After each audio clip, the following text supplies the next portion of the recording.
stomping on them bitter ones. Good evening, everyone. Welcome back once again to Vicious Rants. And of course, I'm your host, your YouTube Messiah, and often imitate never duplicated superstar Tim Vicious. And we are going in on Money in the Bank. Was in St. Louis, Missouri. Now, not gonna lie, there was a lot of build-up, a lot of hype for this, and you know. But overall, all in all score, I'd give it 7.5 out of 10, I'd say. I mean, I'll go into detail about what the match is as we get through, but either way, pre-show match, Clones, Primo and Epico going up against Hype Bros, Zack Ryder coming back with Mojo.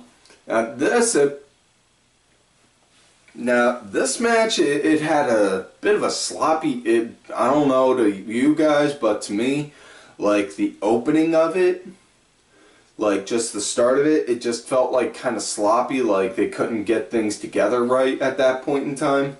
But, you know, I mean, so they were targeting Ryder's knee, which honestly, okay, that's a good idea, the whole point.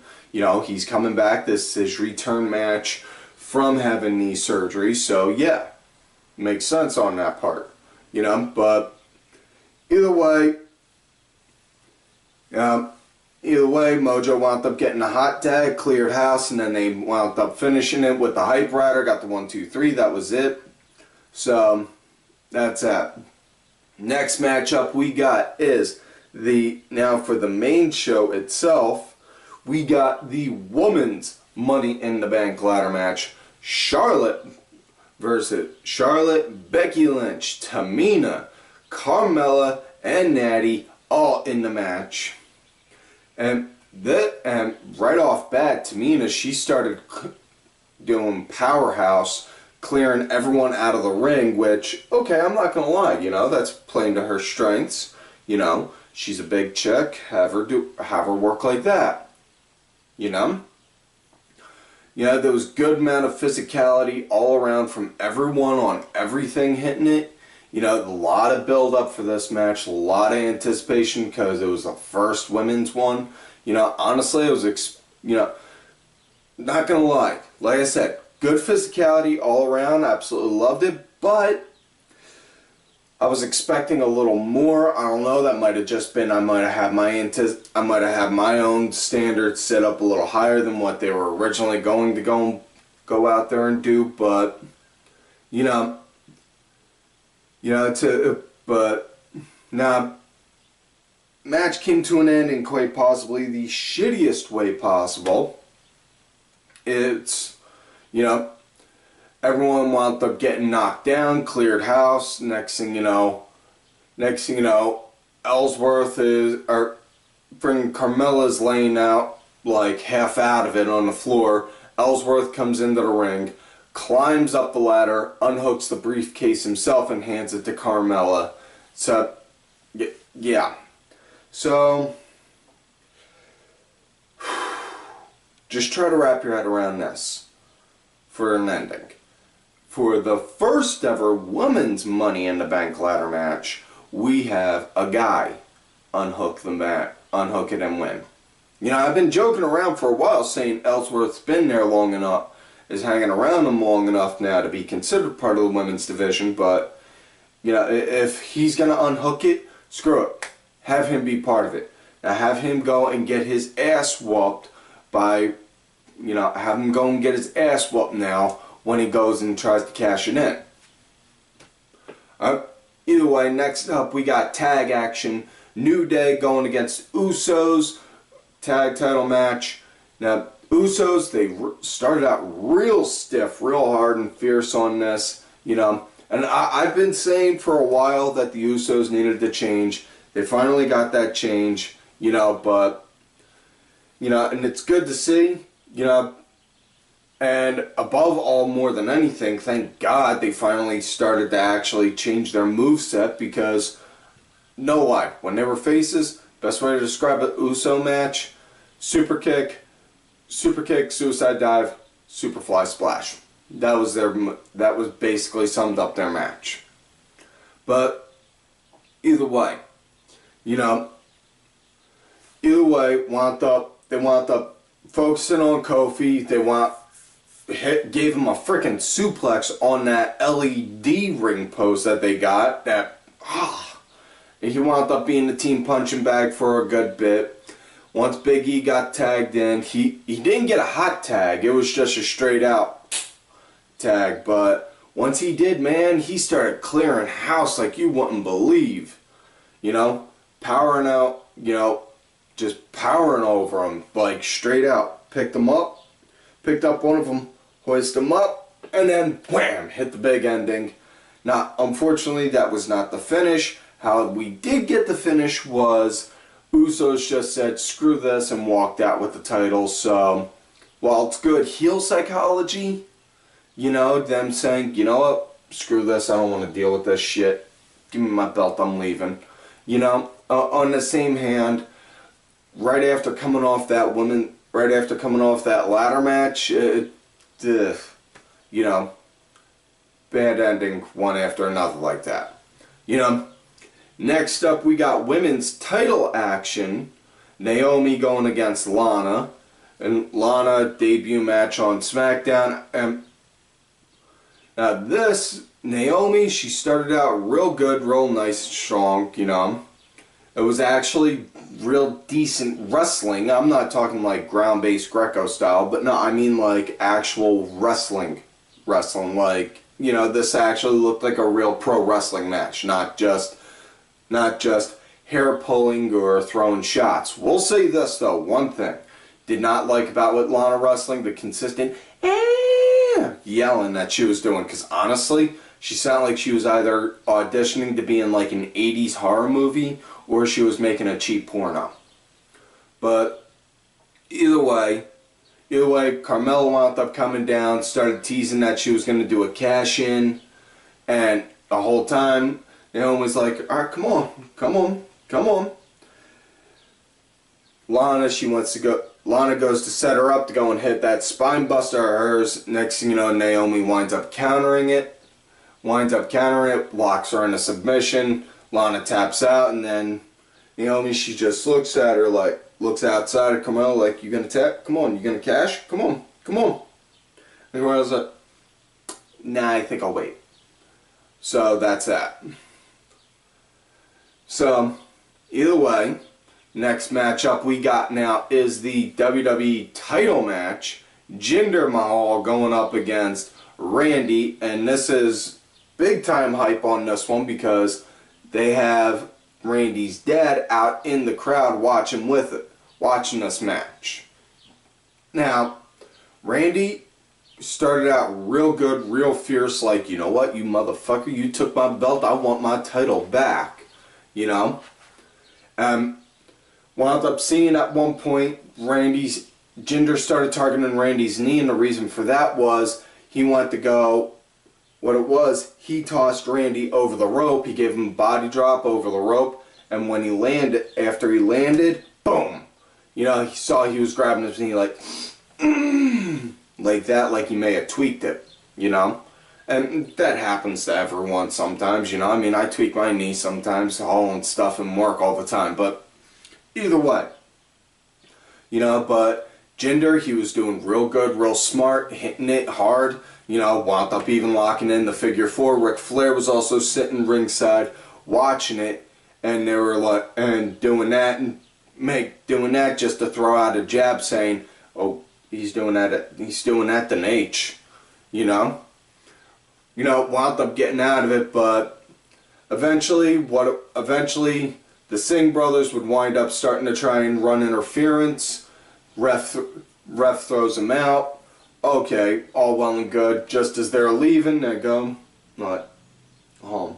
Before we do, they go over to Randy's dad, Cowboy Bob Orton, get ready to haul him over. Next thing you know, that hits like the nutty button in Randy, and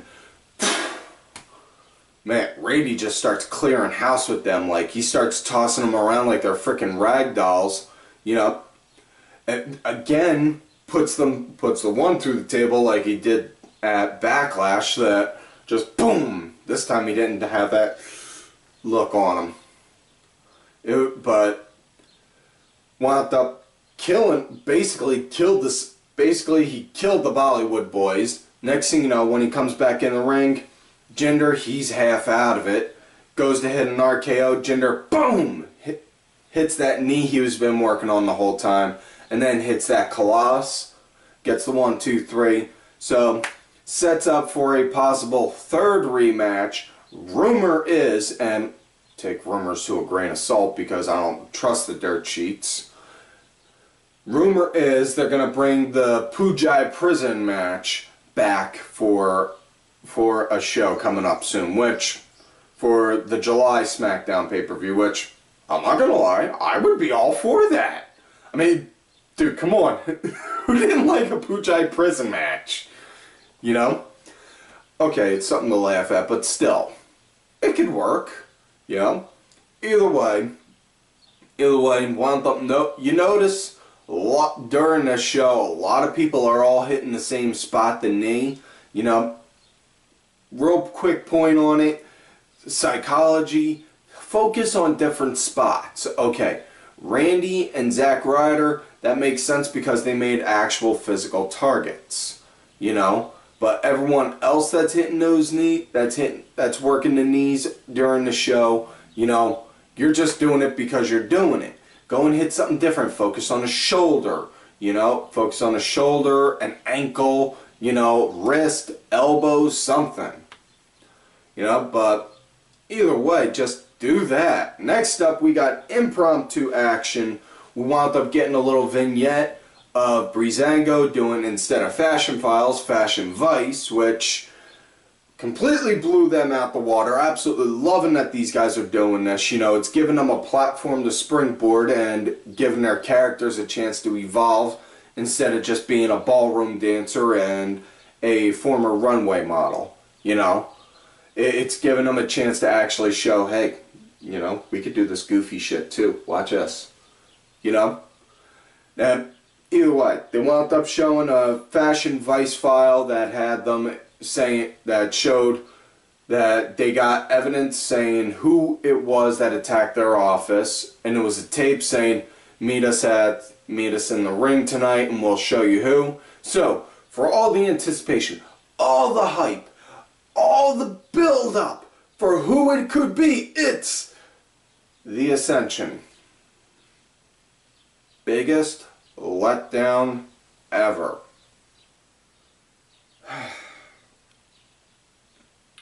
Either way, you know, we wound up getting Breezango versus Ascension. Ascension wound up going like they were not even so much, wouldn't say aggressive, they were just more so just charging like freaking bulls at Breezango, you know?